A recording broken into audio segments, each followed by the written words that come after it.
Cool. So today I'm going to be talking about autonomous passage planning for a polar vessel. This is the SDA that many of you will know. This is the main drive for this first stage of the project, but I'm actually going to be showing a lot of work today on routing for marine gliders. And this is very recent work that we've been doing, and you can see the things kind of starting to tie together and how this is done in a broader picture. But just to give a brief background, so I'm part of the Artificial Intelligence Lab at BAS. We've got four main themes that we kind of investigate. And the environmental imagery, so that's using machine learning methods to identify key features in environmental critical areas. So this could be from migratory patterns of caribou to density understanding of stuff like seals. There's a lot in the environmental prediction side of things. So this is how can we look going forward using machine learning at how the environment is changing. But the portion that I'm under is the autonomous marine planning. So this is how do we optimize routing for different marine assets like ships and gliders and AUVs to automation. So how do we do planning across field seasons and then optimizing this for a minimization of carbon usage. And then all of these three key areas are underpinned by a digital infrastructure, which is the requirement of software engineers, pipelining geospatial data, notebooks and APIs. So we initially started just over a year and a half ago. Professor Maria Fox was the one that started the Autonomous Marine Planning Group. Started with one person, with Maria. She was in polar oceans, but she's now expanded to our team, which is shown on screen now. So this is only one portion of the AI lab. We're primarily funded under a decarbonisation fund, as Danny stated. Yeah, that's supplying all of us funding up to 2025. But more recently, we started to work more closely with other members in BAS. So we're working with the Polar Oceans team, and many of the work shown today was done in collaboration with this group. So this is my biggest text slide, and I'm not going to go into too much detail on this, but just to say why we're doing this and what we're actually doing. So NERC has set a net zero goal by 2040. So any scientific task that's undertaken in BAS has to be net zero to be funded. And the other additional carbon requirement is by 2025, they're expecting a 25% reduction in carbon usage. So to meet these demands, we have to drastically reduce our carbon cost across all avenues of polar research. And to kind of put this in another perspective, 60% of NERC's carbon usage is in the ship alone, or it's in its three ships, which is the Sir David Attenborough, the Discovery, and the James Cook. So we have undertaken a project to investigate developing AI and ML techniques to provide decision support for marine operations to minimize this fuel usage across all of its marine vehicles. To think of this in another way, it's not just minimizing fuel that the ship would take, but also looking at things slightly differently and saying, well, could we do all these different research avenues using gliders or using AUVs? So at the moment, we separated up into three main sections of our project. We've got our long distance route planner, which I'll discuss primarily today. But then we've got in-ice risk aware and navigation. And then finally, the more recent work that we've been doing is AI task planning. So to put this in a more everyday analogy, our first thing, our long distance route planner called Polar Route, is very similar to an in-car navigation system. So like you would now get into your car and you start up Google Maps, it now gives you the most fuel efficient route and the quickest route between you and some given location. But unlike that, we don't really have a road system in the polar oceans, and we have a strongly changing dynamic condition of sea ice, currents, different bathymetry for different vehicles, different beams for different vehicles. So we need to kind of build upon previous work in that, and then also leverage all these different types of information that we need for the vehicles. The second stage of our projects is actually in-ice navigation. So this is kind of similar to Tesla's autopilot. So when you're doing this lane departure side of things, you're considering the risk of taking that action relative to things moving around you. So what we're actually looking at is using a machine learning emulation problem to try and understand how the sea ice conditions are changing and give routes that are then dependent on the lowest risk. So I won't discuss that work today because that's only really very recent work, but I'd love to discuss that in the future. And the final portion of these three main sections is our AI task planning. Now, this is very similar to like Amazon delivery logistics. So how do we get a package to a person? Which different cargo lorry should it go on? But unlike that kind of Amazon delivery logistics, we have the complexity that many of the places that we're delivering could be mobile themselves. It could be a ship coming to pick up a glider. So to put it in an analogy, the Royal Mail used to deliver packages onto moving trains. It's the same kind of problem there. But to go through what we'll discuss today, we're going to go through the first section, which is our polar route work. So yeah, I will very quickly go through some of this. It's still quite a lot of information, but we're trying to do route planning in a really complex dynamic condition, and I'll show this with some pictures in a second. What we need to be doing for this is to create a digital environment using a diverse range of data sets that is non-uniform and is discretized in some form, so to reduce the computational cost of route planning. But these routes that we determine must be physics aware. They must be smoothed such that if there was no environmental conditions, they would follow the curvature of the Earth, the Great Circle. This isn't just a scientific research project, though. We're actually in the stage of operationalization on many of the NERC ships. We're starting to implement the same route planning work for autonomous vehicles, which I'll show today. And then the next stage for that one is to then have a toolkit that the autonomous vehicle teams can actually use to minimize battery usage or actually inform the ship where to pick them up. So what are we doing? So the first stage is to create a meshed digital representation of our environment. So what we're taking is several different types of data sets. So this could be marine currents, stuff like SOOS current data, to sea ice concentration, say from data sets like AMSR, bathymetrics. We could also take winds, which we're now using, the ice thickness, which could be taken from cryosat. And all these different data sets are then discretized into this mesh where the size of the cell in the mesh is dependent on the variability or the variance in the data sets inside that box. So that forms the first section of our problem, where we're taking all these different data sets. They could be forecasts, like we're now using our sea ice forecasts from machine learning methods like IceNet. We then create a digital representation of what the environment looks like before applying a vessel specific characteristic. And I'll show this with an example in a minute, which we then apply route planning using this vessel environment to then get the optimal route between a given location and a destination. So let's take this kind of digital environment that we've initially generated.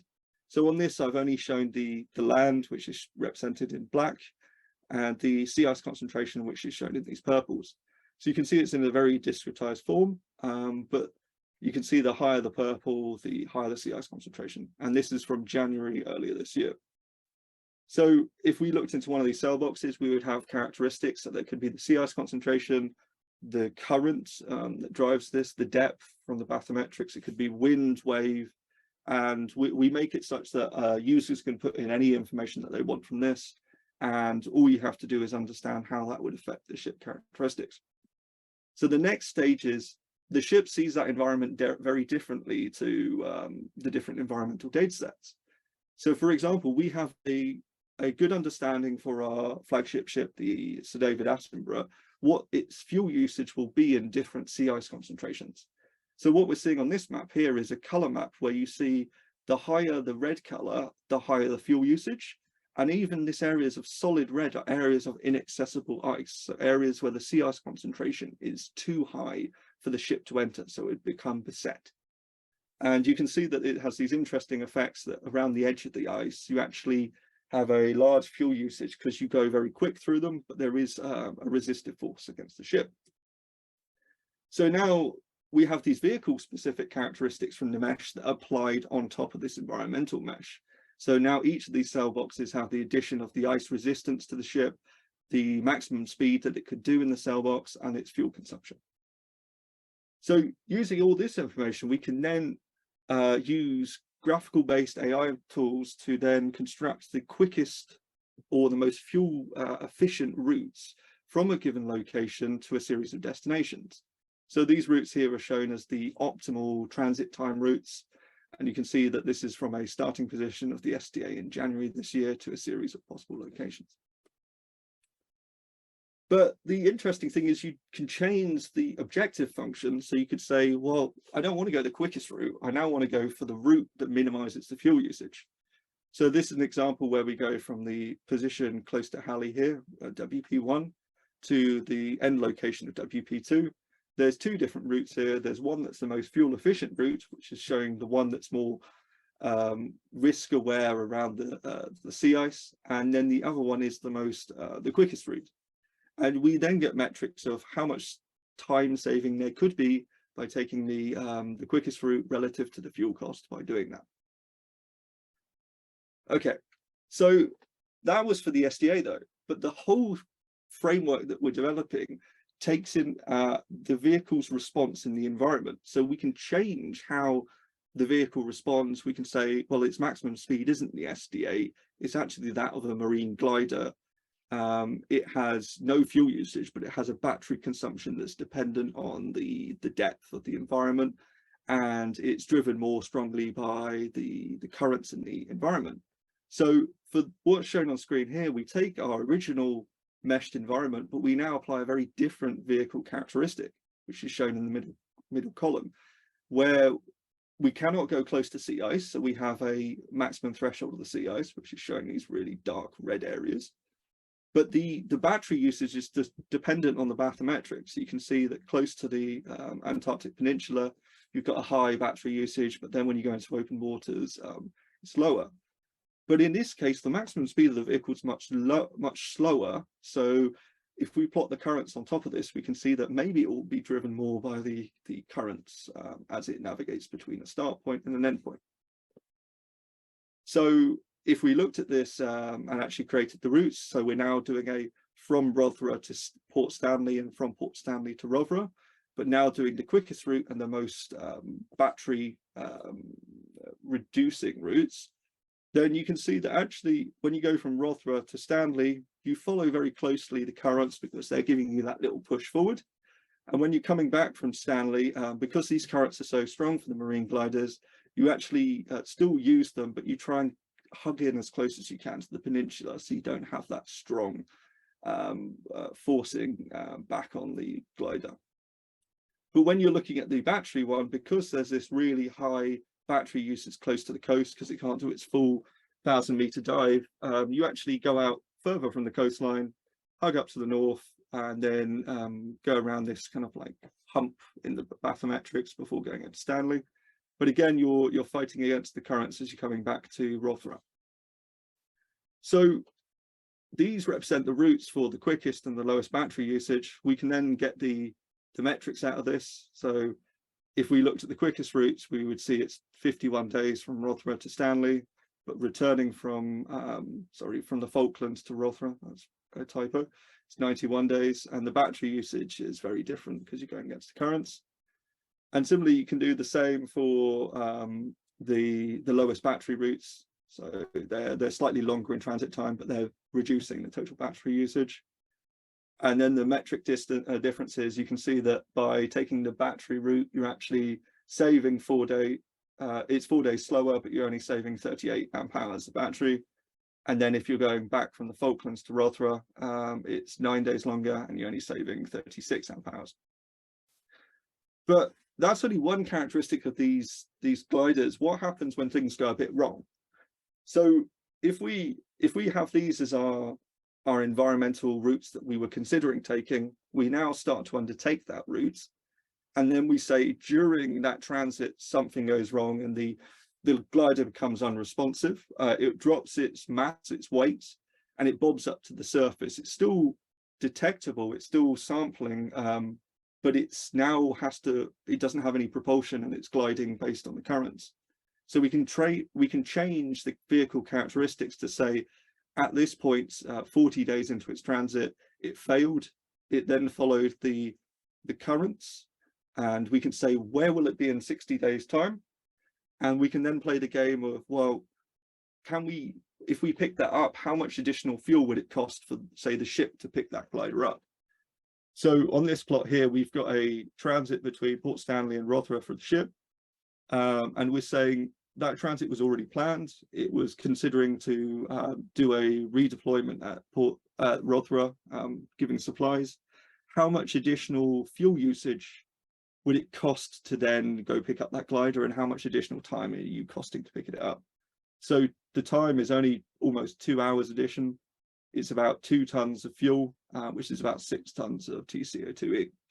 So in a broader perspective down the line, or where we're looking at in next 5 to 10 years, is can this all be put into an optimization scheme where if something does go wrong, we can then work out the lowest fuel cost to pick it up at some other point in the season, or possibly the next season. And then finally, what I've shown you today is kind of, although it's on a discrete map that's kind of encompassing a time average representation of the environment, in the other project that we're doing, that we're actually looking at time varying environments, so routing as the environment is changing.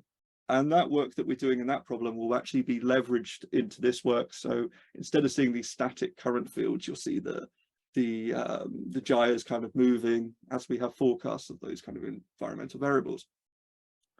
And in addition, we've only really shown in this talk a marine glider example, but everything is very transferable in this open source toolkit. So an expert could come in and say, I want to do that for our brand new vehicle. It has these characteristics.